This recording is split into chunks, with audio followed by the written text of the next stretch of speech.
Meet Marcus. Marcus never missed a car payment in his life. 3 years in, his budget got tight, so he did the responsible thing. He traded down. He walked out with a cheaper payment and a smaller car.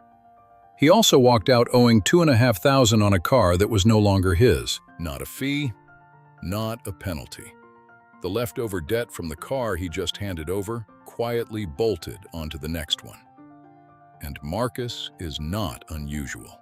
This year, 31% of people trading in a car owed more than it was worth. Give me 10 minutes and I'll show you where that money goes. Here's what happened in Marcus's deal, line by line. He owed $9,000.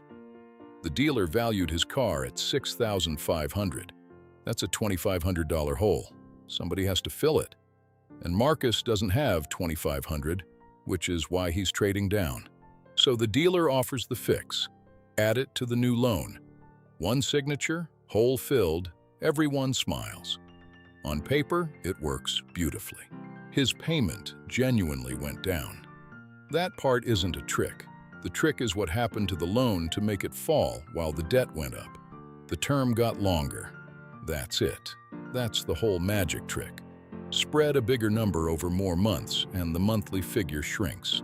Nationally, that leftover amount now averages $7,183. It has grown 42% in 5 years. $7,000 isn't a rounding error. That's a used car, a whole extra used car they will never once drive. And it is disclosed. It's on a line most people sign past at the emotional peak of buying a car. Legal? Completely. Obvious? Not remotely. But here's the part nobody explains. Marcus didn't get unlucky. The hole was built into his last loan the day he signed it. When you drive a financed car off the lot, two things start falling at the same moment. Almost nobody is told they fall at different speeds. The first is the car's value. On average, a new car loses about 16% of its value in the first year. Average, some models are far worse. 5 years in, the average new car is worth about 45% of what you paid, less than half. Nothing in your driveway changes that. The second falling line is your loan balance. And early on, most of that payment isn't touching what you owe. The average new car loan is $43,900 at 6.39%. Month 1, about $234 of that payment is pure interest. The car falls fast. The loan falls slow. Put both lines on one chart and the space between them has a name. Negative equity, being underwater, upside down. 3 names for one boring fact. Your loan is bigger than your car. While you're in that gap, you don't own a car. You're renting one from a bank. All the maintenance bills of ownership, none of the equity. Everybody's in that gap for a while. That's normal. The question is how long, and that part is entirely up to the loan. So let's run it. Same car, same price, same rate. 2 buyers. The only difference is how many months they signed for. $43,900, 6.39%. Over 60 months, that's $857 a month. Over 84 months, it's $650. $200 a month cheaper. On a tight budget, that's not a luxury. That's the difference between a car and no car. I understand completely why people take it. Now fast forward 12 months. Both cars have lost that average 16%. Both are worth about $36,900. The 60-month buyer owes $36,200. She's above water by about $674. Barely, but she owns something. The 84-month buyer still owes $38,700. He is $1,887 underwater. 1 year in. Never missed a payment. Same car, same rate, same perfect payment history. Only the number of months changed, and one of them owns a car, while the other owes on one. And it doesn't fix itself quickly. 3 years in, 3 years of payments. The 84-month buyer is still about $670 short. The 60-month buyer, $7,500 in equity, real money in a real object that goes toward the next car. That's the mechanism. Stretching the term doesn't make the car cheaper. It makes the underwater part of your loan longer. And a third of new car loans now run past 6 years. Then life happens in year 3. A new job, a baby, a repair bill just out of warranty. The underwater buyer has to trade, and the gap goes with him. Let's price the roll. Buyers carrying negative equity into a new loan are financing an average of $55,970. Their average payment is $932 a month, a record at 7.9%.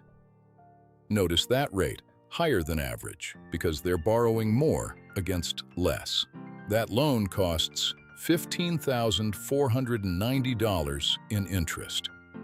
Without the rollover on the average new loan, it's $8,570.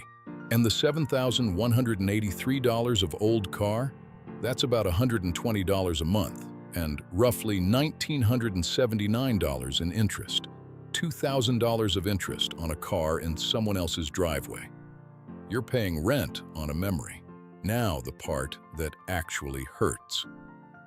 That $120 a month, invested instead at 7% for 30 years, comes to about $146,000. And no, I'm not saying skip the car and get rich. Most people need a car to get to work. I'm saying the rollover has a price tag. And this is it. And $7,000 is only the average. 26% of underwater trade-ins carry more than $10,000 of old debt. 9% carry more than $15,000. That's not one car's worth of debt anymore. That's 2 previous cars riding along in the back seat, and neither one runs. One more thing, because people get caught by it. Buyers assume gap insurance covers this. Gap covers the difference if the car is totaled or stolen. But many policies exclude negative equity rolled in from a previous vehicle. The exact dollars we've discussed are often the ones it won't pay. Read your wording, it varies. So why does a sensible person sign this? Because of one number. Buyers negotiate the monthly payment. Almost nobody negotiates the term. If the payment is the only thing you're watching, it can always be met. There's no price a dealer can't hit if they're allowed to add months. The monthly payment is the output. The term is the input. Everyone stares at the output while the input does all the damage. And it gets decided at the worst possible moment for clear thinking. In a car you've already decided you want, after 4 hours in a building designed to exhaust you. This isn't a story about stupid buyers. It's a well-designed process working as designed. Nobody there is doing anything wrong. They're just not doing your arithmetic for you. I've been in that chair. My first financed car ran 6 years because the salesman turned the calculator around and the number looked survivable.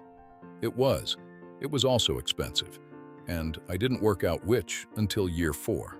And the strain is showing at scale. Subprime borrowers 60 days behind on car payments hit 6.9% in January, the highest reading in 32 years. Longer terms were supposed to make cars affordable.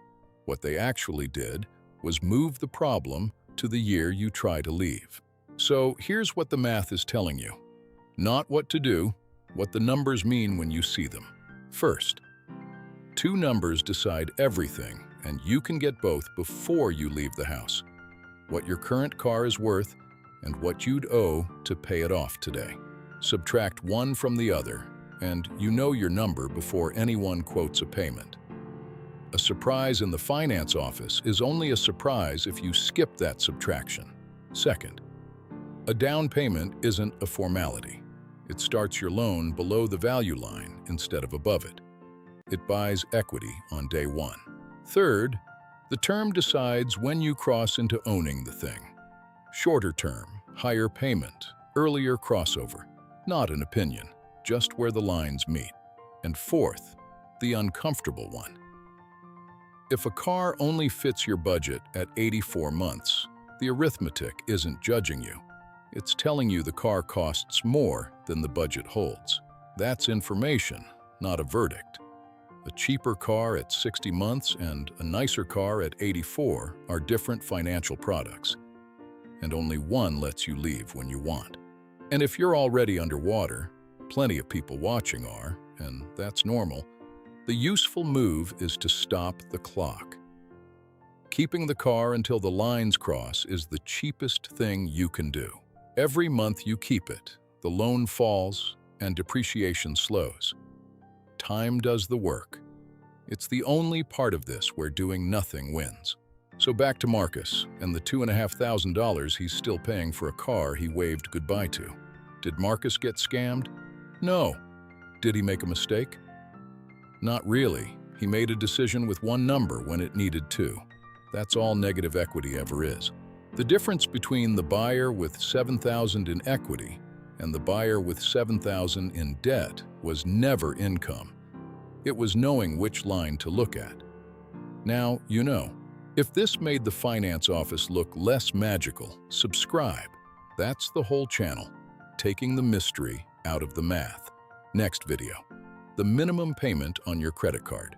$6,000, 22%, paying what they ask for.